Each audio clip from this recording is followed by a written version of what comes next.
Some days are easier than others. Let's just say that. So, a lot of healthcare workers are very burnt out. So, the past 2, almost 3 years have just been crazy. I know for me, working in the ICU, a lot of death. Now, this isn't just me, this is every healthcare worker. So, a lot of us are understaffed and underpaid. That's one of the reasons that I went to go travel as a respiratory therapist, because I felt my worth was worth more. I was worth more, so I wanted to be paid a little bit more. Now, working 6 days in a row is what I do now, and yes, that does suck, and that is very stressful when it comes to day like 5 and 6, because sometimes you just need that break in the middle. But I also have 8 days off afterwards, which gives me tons of time to de-stress. So a lot of people, they will work one day, have one day off, be back the next day, or they'll work 3 days in a row, have one day off, and then be back the next day, or they'll only have 2 days off, and sometimes that just isn't enough.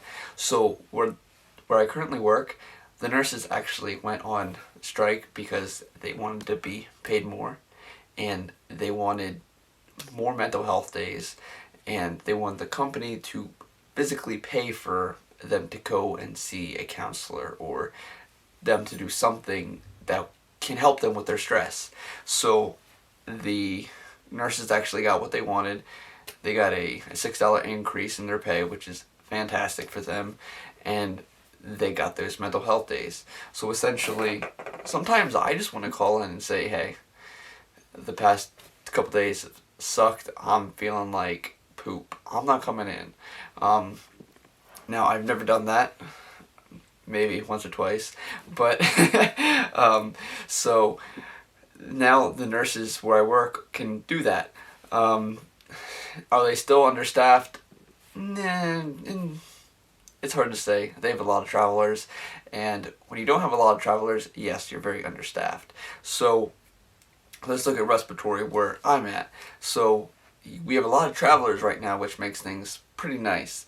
However, when there aren't a lot of travelers, those full-time employees are they're busting their butt, and honestly, they're getting paid less than the travelers. So, like I said, that's one reason I went to travel, was because I knew my worth.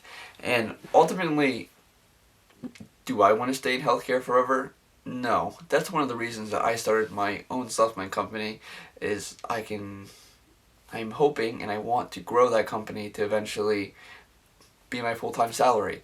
I also have some other investment plans with my money.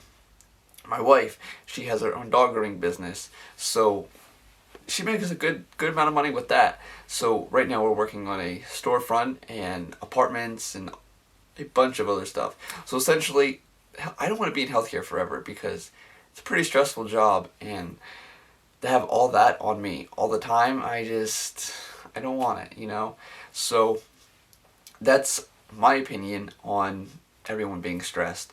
And then I also have another video talking about the number one reason why nurses are quitting, and I'll go ahead and pull up the graph here from that video. And as you can see, there are a lot of problems in healthcare. So, talk about COVID. COVID did not cause all these problems, but COVID revealed all these problems, is what I would say. So, the nurses being short-staffed, being underpaid, disrespected, all that is being shown now. And honestly, that's why a lot of nurses are actually quitting or leaving the field. Now, a lot of nurses also can't leave the field either. And it is their fault, but essentially they never manage their money correctly, so therefore they are not able to go ahead and switch careers because of all these different reasons. They can't leave nursing because they can't find a job that pays as much. They're afraid because they've been a nurse for so long, they don't want to try something new. They feel stuck. And I think one of the biggest issues with this is money. They don't manage their money correctly. So I know one nurse, she says, I can't take a pay cut, so I have to keep doing this.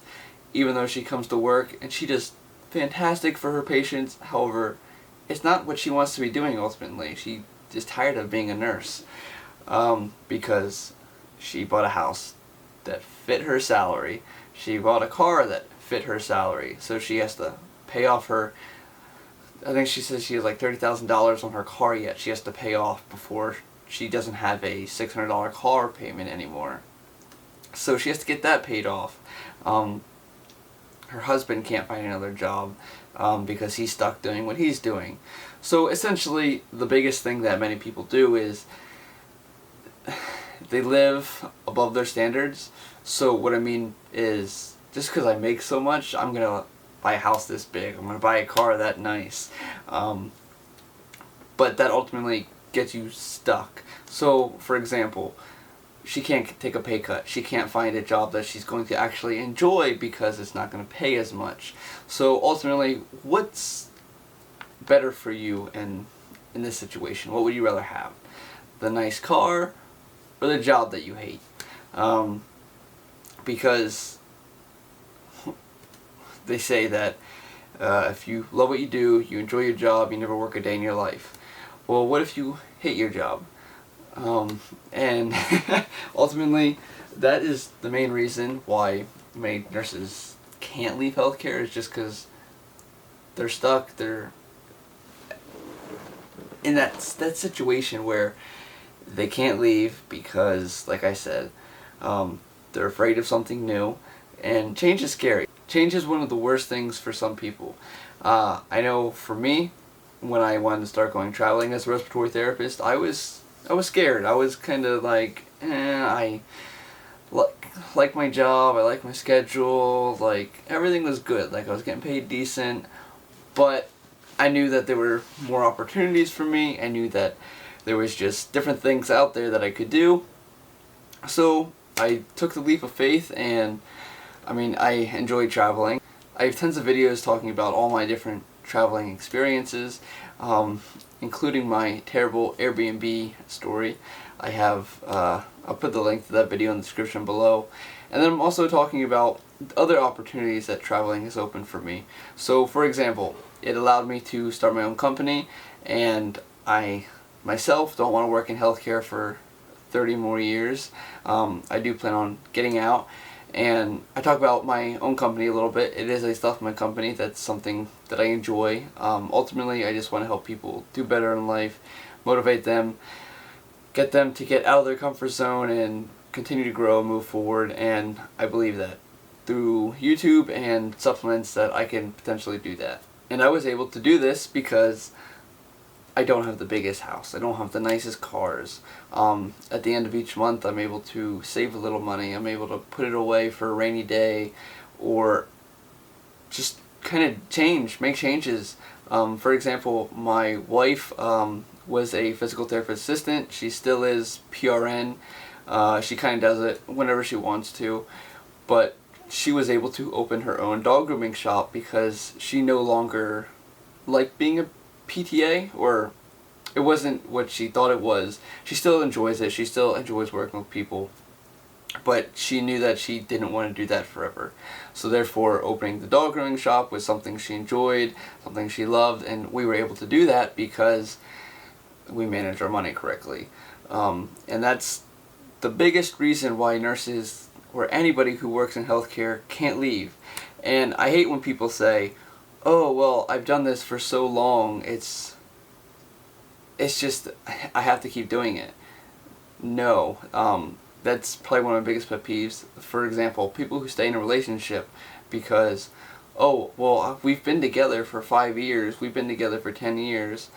I know somebody who was going to get married, they've worked together for 10 years, and then crap hit the fan, and crap hit the fan probably like 3-4 years ago, but you kept staying with him because, oh, we were together for so long, I can't lose that time. No, quit looking backwards, start looking forward. Overall though, healthcare is just, it's put a stress on a lot of the workers, and honestly, they need to be compensated. And this is why I'm glad the hospital that I work for now, that I'm traveling at, went ahead and helped the nurses out a little bit.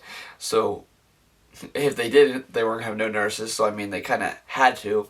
But anyway, that's why you gotta live below your means and be ready for anything, because honestly, if you are stuck in that position and you can't leave, you're stuck there. You're going to be miserable. You got to make sure that you have a way out, a secondary escape plan, if you know what I mean.